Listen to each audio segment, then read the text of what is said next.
Bueno, esta semana vamos a conversar en Pan Am Post con Arturo Macfield.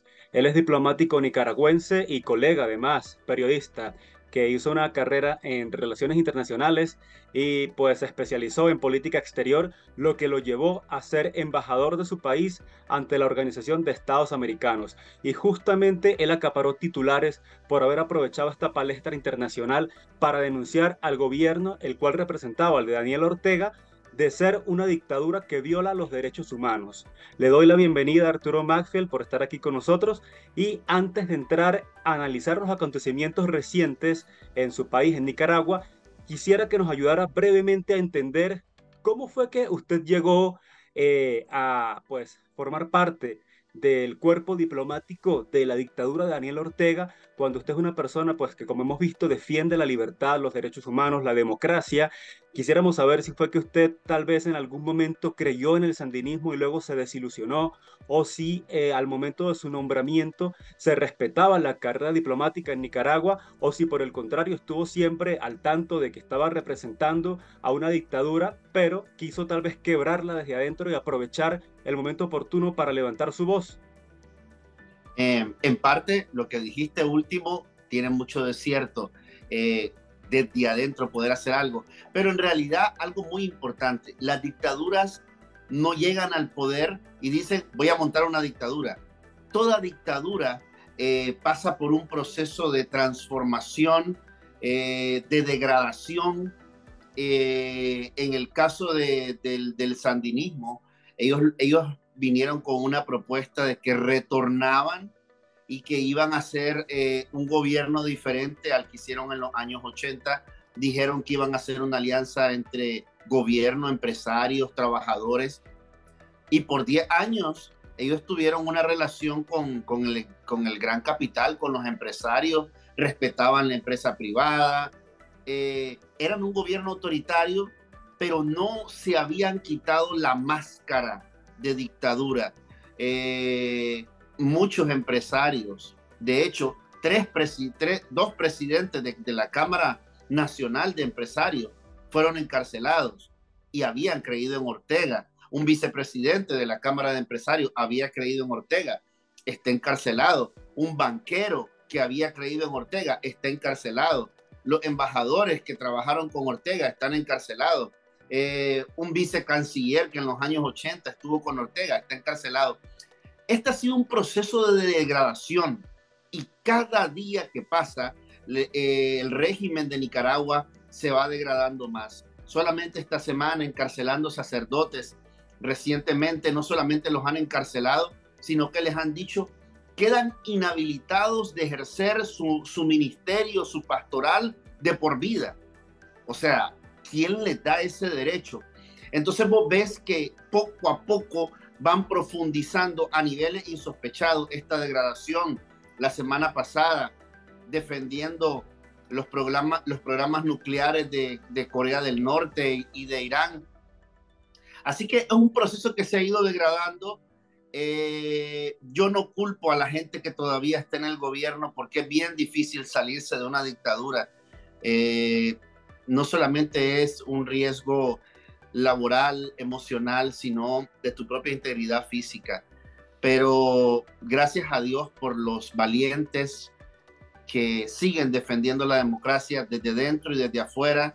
Monseñor Rolando Álvarez, un obispo, es una de las voces más valientes de Nicaragua y por eso la dictadura le tiene miedo y lo tiene bajo cárcel. Sí, usted acaba de mencionar el caso de los sacerdotes. Fueron 5 condenados en los últimos días. Y justamente quería pues pasar a hablar de ese tema para situarnos ya en el presente y entrar en materia. Sabemos perfectamente que estos regímenes totalitarios persiguen a la oposición, a la disidencia, y la iglesia no escapa de ello precisamente porque no se arrodilla ante los designios del dictador, ¿no? Pero también hemos visto que esto es un libreto que se viene repitiendo. Usted mismo lo escribió recientemente, que van más de 1.400 ataques a la libertad religiosa entre Cuba y Nicaragua. Ahora, ¿hasta dónde cree que puede llegar el régimen de Daniel Ortega y qué se puede hacer para frenarlo desde la comunidad internacional si, como ejemplo, tenemos el caso de Nicolás Maduro en Venezuela, que estuvo acorralado por la comunidad internacional y finalmente ahora pareciera más fortalecido que nunca luego de que han llegado gobiernos de izquierda a casi todos los países de Latinoamérica. Sí, recientemente, esta semana, comenzamos con la supuesta revolución ciudadana de Correa en Ecuador, que los candidatos que él había puesto ahí Exacto. de dedazo fueron mayoritariamente ganadores, ¿verdad? Hay un problema actualmente y es que la nueva izquierda latinoamericana no trae nada positivo debido a que no defienden los principios de democracia y de derechos humanos, sino que callan de manera cómplice ante los abusos de la dictadura. Hay sus raras excepciones. En algunos momentos hemos visto voces como las del presidente de Chile, que en todos los foros a los que él va, Naciones Unidas, CELAC, encuentros que ha tenido en México, él ha dicho libertad para los presos políticos en Nicaragua y en Latinoamérica. No porque seamos de izquierda vamos a estar amparando las violaciones a los derechos humanos, los abusos. Y este ha sido un planteamiento consecuente. Hay otros líderes como el presidente de México, que es un mudo ante las violaciones a los derechos humanos, es un mudo y un sordo ante los asesinatos, ante las desapariciones. Igual pasa con el presidente de Argentina. Tenemos una enfermedad que se llama Incluso el caso integración, de integración Colombia, sin integridad. Gustavo Petro se levantó, recién había asumido el cargo, se levantó para no votar en la sesión en la que se iba a condenar el régimen de Daniel Ortega. Es una posición, El representante de Gustavo Petro. claro, el representante recordar que hace lo que le dice su gobierno. Él no actúa Exacto, por la libre, sino que hay una claro. línea, un mandato del presidente Petro de, de no ser firme y categórico con las violaciones a los derechos humanos. ¿Quién es el presidente Petro? Un exguerrillero. ¿Quién es el dictador Ortega? Un exguerrillero. Entonces, entre exguerrilleros se entienden, se perdonan y una mano rasca la otra.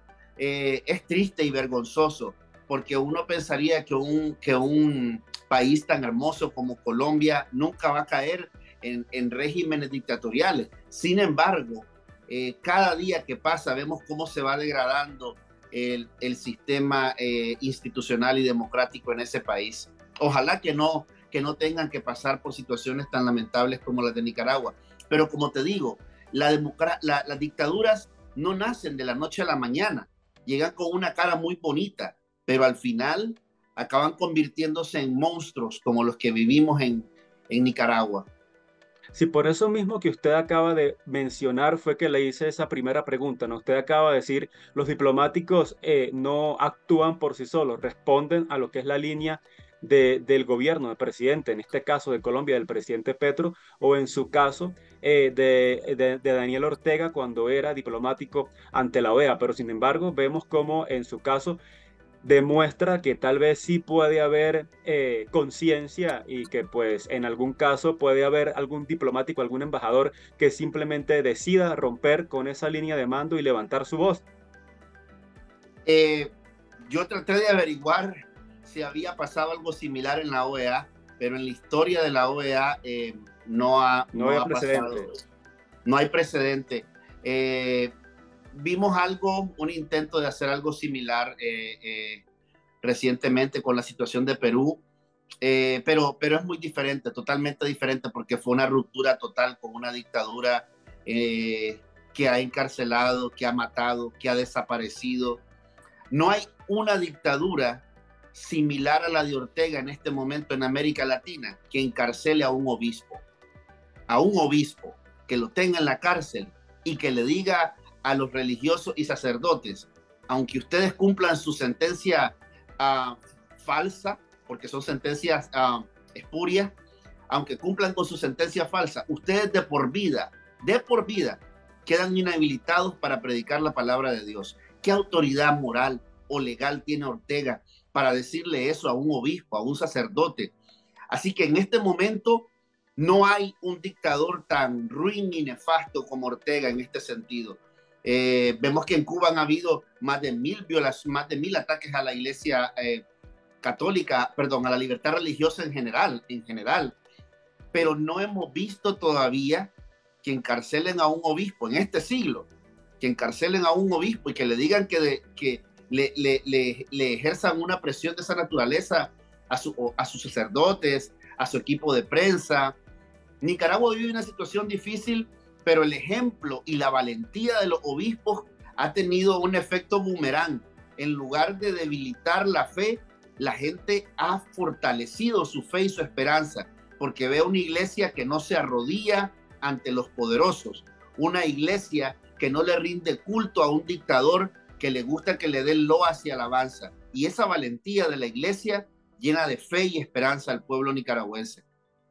Sí, le preguntaba hace unos minutos cómo salir de una dictadura, en este caso la de Daniel Ortega, y se lo pregunto también comparando con el caso de Venezuela, porque por ejemplo en el caso de Venezuela no hubo una oposición a la altura y más bien terminó siendo colaboracionista. Le pregunto, ¿usted cree que en Nicaragua ocurre lo mismo?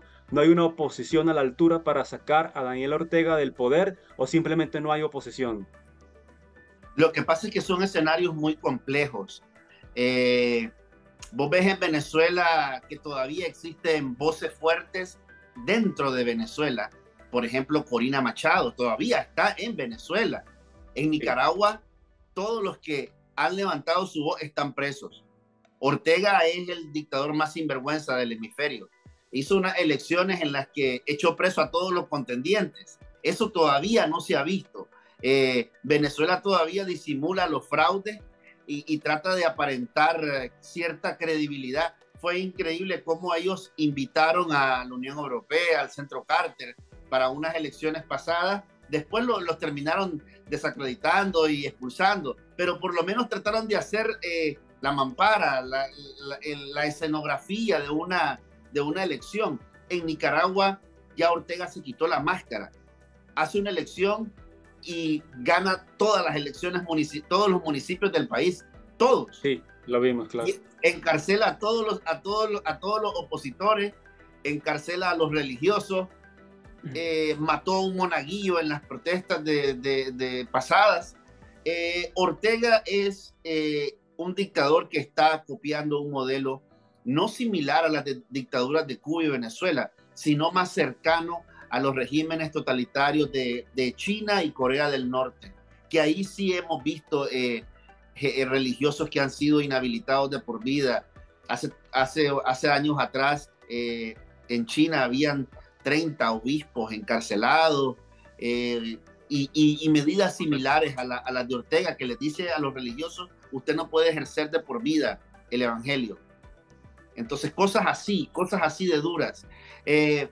Pero como te digo, en cuanto a la oposición, hay una oposición que está luchando por la unidad, que está tratando de construir algo, pero una dictadura como la de Ortega, número uno, no se sale de él de la noche a la mañana, y número dos, se requiere de un apoyo externo y de una lucha interna. Y actualmente no se está viendo eso. Incluso el Vaticano, el Papa Francisco, ve lo que está pasando en Nicaragua y casi nunca, muy poco se ha pronunciado sobre el tema. Esto que te digo de que Ortega se cree Dios, se cree el Papa, y le dice a un sacerdote que no puede ejercer de por vida.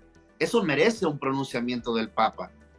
Merece un pronunciamiento, porque él no es el Vaticano para decirle a un sacerdote que no puede ejercer.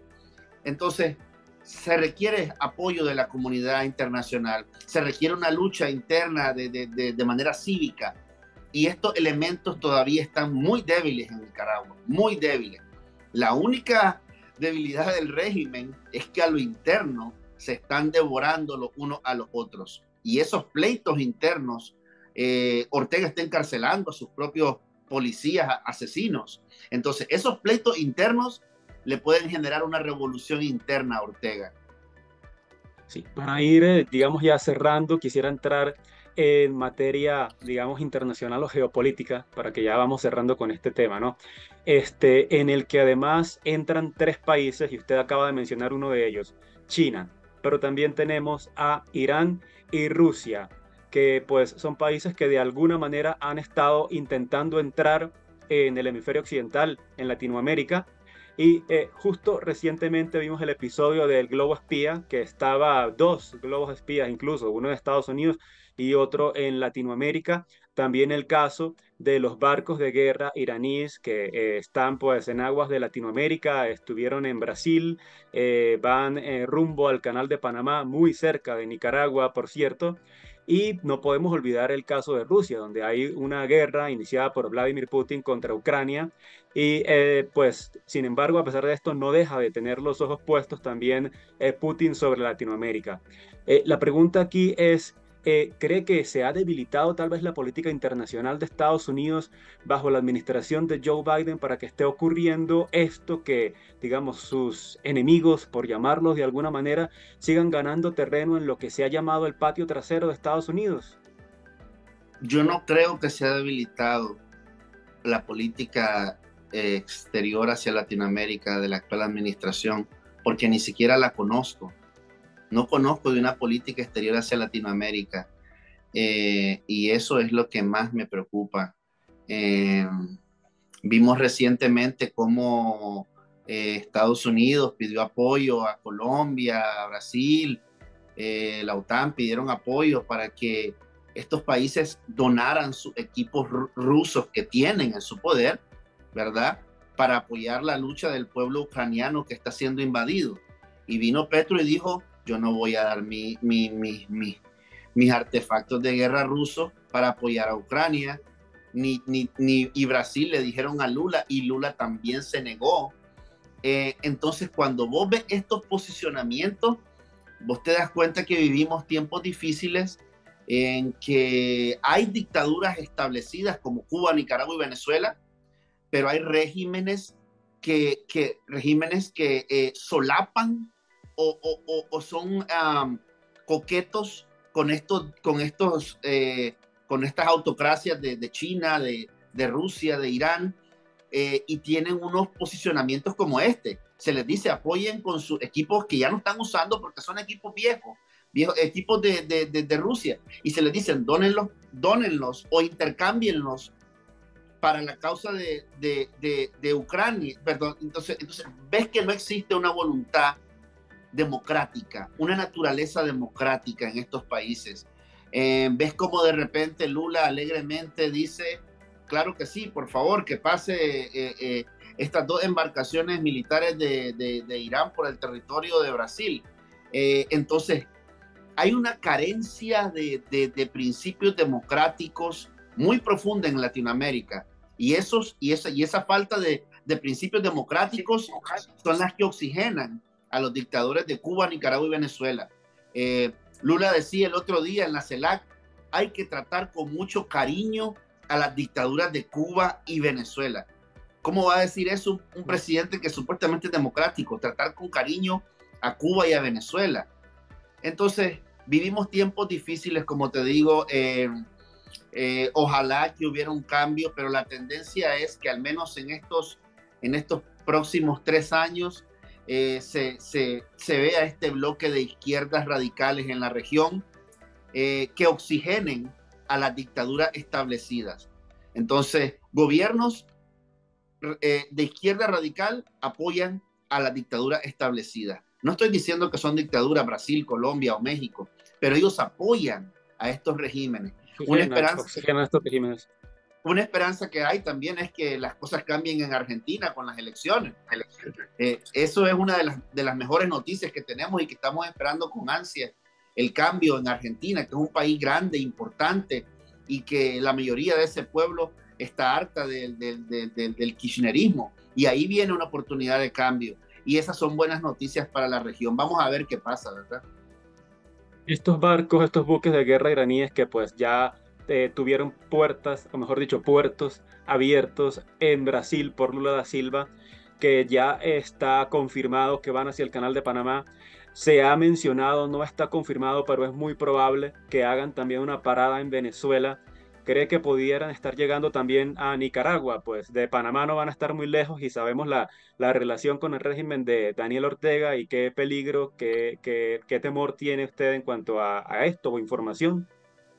No, yo realmente todavía no sé si Panamá se va a prestar a esto. Ellos han dicho de que son respetuosos de las leyes y que cualquier embarcación que respete las leyes, que respete el derecho internacional, la normativa local del canal, ellos van a permitir que pase alegremente por ahí, pero no han dicho que sí, que dan una luz verde, como lo dijo Lula en enero, sin ningún temor y sin sonrojarse. Entonces, Panamá todavía pues habría que ver qué pasa, ¿verdad? Pero de las dictaduras de Venezuela y de Nicaragua, ellos pueden vender su alma al diablo por 5 centavos. De ellos se puede esperar lo peor. Lo que sí estamos viendo es que estas autocracias de Rusia, de China, de Irán, están acercándose cada vez más al hemisferio occidental sin que nadie alce su voz y ponga un freno a eso. Y esa es la parte peligrosa, porque esto no solamente fortalece a las dictaduras, sino también abre las puertas a que surjan nuevos regímenes totalitarios en las Américas. Le doy las gracias a Arturo Macfield, diplomático nicaragüense, ex embajador de Nicaragua ante la OEA, por habernos acompañado hoy unos minutos. Muchas gracias a vos y saludos y gracias por el honor y el privilegio de ser parte del equipo de ustedes.